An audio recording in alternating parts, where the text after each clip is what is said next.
fazatra miaraka aminao tsy mety soniraha vao tianao efa damba loatra ny amin'ny fisinao efa lafasarotrany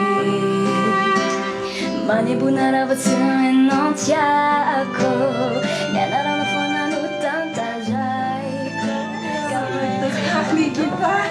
elatsina nely lamty maraina ity Cœur qui passe, organisateur anao surprise hoazao izahay androany nanomana manokana an'izao surprise ao anao ilay zokinao vavy izy no mpanolotra ny surprise izy no nandefanay anao surprise ho anao satria fetinao ny androndroany dia zoko vavy no mpanolotra.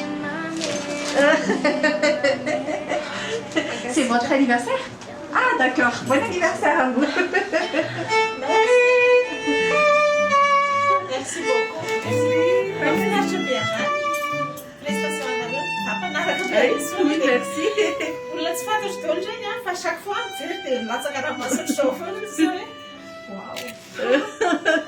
Afa tena tsy nampoiziko hoe zokinay satria vadiko raha nietretiky hoe anao mety tiako mety lasa mety mbola azo fandroana zany. Ah ouais. Tsy fantatro. Merci.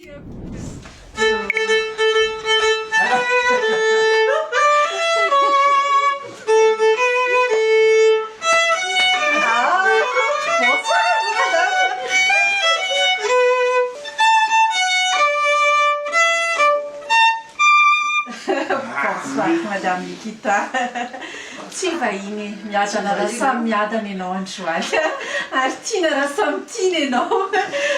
Cœur qui bat efa tamin'ny maraina fa androany ariva manana anjara lehibe ianao eo amin'ny ankohonanao dia izy ireo ny antso anay ny vadinao ny zanakao izy ireo nanomana ny surprise androany ariva anamafisana aminao fa tiana izy ireo loatra ianao dia izao tsingeritaonanao izao anao nampirofony izy ireo izany fitiavana lehibe avy amin'izy ireo izany hoalehanvelona ianao dia bon anniversaire izay fitiavana be amin'izy efa mianaka.